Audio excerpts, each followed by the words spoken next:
terjadi feminisme? Karena materi dijadikan sebagai piala bagi laki-laki ataupun wanita yang sama-sama diperebutkan oleh laki-laki dan wanita. Jadi ibaratnya pada zaman sekarang, laki-laki dan wanita dibuat sama-sama ngejar piala yang sama, yaitu namanya materi. Maka selama itu pula wanita tidak akan bisa menang dari laki-laki. Ya, jadi kalau urusan nyari duit, jangan harap perempuan bisa menang daripada laki-laki.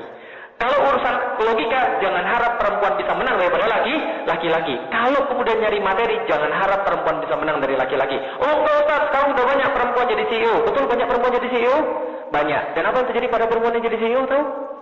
Masih menurut penelitiannya Alan dan Barbara Pease, perempuan yang jadi CEO ada dua kemungkinan. Satu, dia berhenti dari CEO karena dia stres. Karena dia nggak bisa handle itu. They are not made for it. Yang kedua, dia bertahan jadi CEO dan mohon maaf, hormonalnya berubah. Progesteronnya berhenti, estrogennya kemudian semakin naik, dan mohon maaf, dadanya semakin rata dan tumbuh bulu-bulu di sepanjang tubuhnya. Itu penelitian, bukan kata saya ya. Artinya adalah apa? Perempuan tidak dibuat untuk stres seperti itu. Tapi saya kasih tahu, anak yang tumbuh tanpa ada ibu yang baik, pasti jadi anak itu. Bukan pasti. Biasanya jadi anak yang rusak. Nggak ada yang bisa menggantikan ibu dalam masalah rumah tangga. Tapi jangan kemudian sampai mengejar materi. Kenapa? Nggak akan bisa menang dari laki-laki. Dalam Islam enak. Kenapa? Dalam Islam bagus sekalian, laki-laki dan wanita tidak berkompetisi. Mereka punya jalur lomba masing-masing. Mereka punya piala masing-masing. Dan pialanya adalah Allah. Maka mereka itu tidak bersaing di dalam Islam gitu loh. Mereka punya sama-sama kemudian menuju Allah, tapi caranya beda. Nggak bersaing. Paham nggak? Saudara sekalian. Beda di sini. Kalau ini sih mereka bersaing. Kalau di sini mereka nggak bersaing. Apa buktinya? Nih yang mau menjadi bukti. Suatu hari ada seorang wanita bersama Zainab datang pada Rasulullah kemudian protes. Ya Rasulullah, kami protes. Laki-laki ambil semua pahala. Kami nggak dapat pahala apapun. Apa contohnya? Laki-laki kalau sholat paling depan, kami paling belakang. Laki-laki boleh jihad. Kalau mereka jihad, mereka mati. Mereka hidup di depan Tuhan mereka. Kalau mereka kemudian menang, mereka dapat ghanimah, mereka dapat kemuliaan. Kami nggak boleh ikut. Kalau mereka halqah, mereka ke pengajian, dia dekat kamu ya Rasulullah. Kami jauh daripada Rasulullah. Kami nggak bisa ketemu Rasul tiap hari, mereka bisa ketemu Rasul tiap hari. Kami nyuciin baju mereka, kami urusin anak mereka, kami cuciin baju mereka. Lalu apa buat kami pahalanya bagi mereka semua? Rasul katakan sampai tersenyum. Katakan pada wanita-wanita yang mengutus anda, wahai Zainab, katakan seluruh yang anda lakukan, taatmu pada suami setara dengan pahala suamimu semua. Paham maksudnya?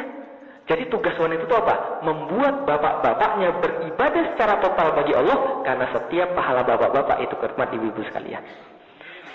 Gitu loh. Itu kata Rasulullah. Jadi itu beda urusannya. Kalau laki-laki lomba jadi sop yang paling depan, ibu-ibu lomba sop yang paling belakang. Karena Rasul bilang begitu.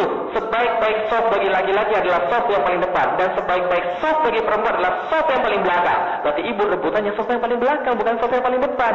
Beda jalurnya gitu loh maksudnya. Laki-laki dengan umroh dengan haji, laki-laki dengan jihad, perempuan cukup dengan umroh dan haji, dapat pahala semisal jihad. Cuci baju dapat pahala, enak kan ya? Dan menggendong anak dapat pahala, enak. Itu loh perempuan itu begitu tuh. Jadi beda jalurnya. Perempuan dimuliakan dengan cara dia sendiri, dengan apa yang dia miliki. Tidak harus dia jadi sama kayak laki-laki. Paham ibu sekalian? Perempuan dengan cerewetnya bisa dapat pahala. Perempuan dengan banyak omongnya dia bisa dapat pahala. Laki-laki dengan diamnya dia dapat pahala, kan gitu kan ya? Nggak ada masalah ibu sekalian. Islam adalah cara yang terbaik buat wanita.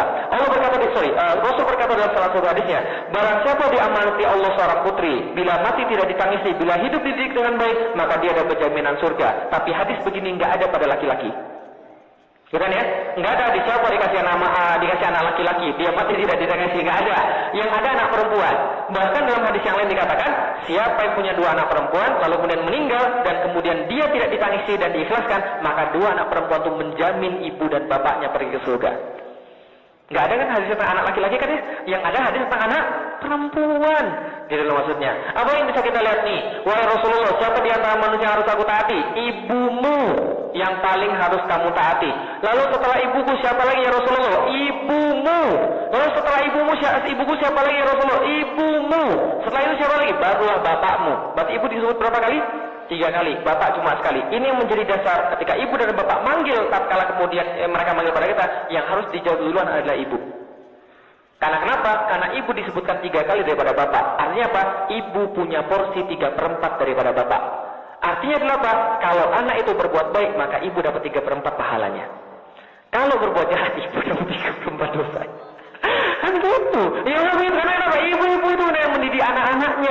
Karena memang itulah terjadi. Karir terbaik bagi seorang wanita itu adalah jadi ibu rumah tangga. Ustaz, ngapain saya sekolah tinggi-tinggi kalau cuma jadi ibu rumah tangga? Saya kasih tahu sekalian. Justru karena jadi ibu rumah tangga harus sekolah tinggi. Masa jadi ibu rumah tangga bodoh? Gitu kan ya? Nggak mungkin lah. Untuk mendapatkan anak yang baik, ibu harus pintar. Jadi jangan salah, jangan sampai menyangka kita sudah sekolah tinggi, sudah kemudian biaya tinggi, jadi ibu rumah tangga merasa rugi. Enggak, itu karir yang terbaik. Gitu loh. Karena kenapa? Allah yang langsung kasih pahalanya. Apa yang kita cari sih di dunia? Cuma 70 tahun ini, kan ya? Itu karir terbaik Bapak sekalian. Terus apa lagi ini? Coba kita lihat nih. Maka di dalam Islam, mukmin yang paling sempurna imannya adalah yang paling baik akhlaknya terhadap mereka. Wa khairukum linisaihim. Yang paling baik di antara laki-laki, pasti yang paling baik terhadap istrinya. Maka itu kata Rasulullah. Maka ini hadis yang saya baca ketika saya pulang ke rumah. Khairukum linisaihim. Khairukum linisaihim. Kenapa? Karena kalau kita sudah tahu begini, kita nggak akan menyakiti istri. Gitu kan ya? Tapi kalau orang yang nggak tahu ini, wah parah, pulang ke rumah, sudahlah kemudian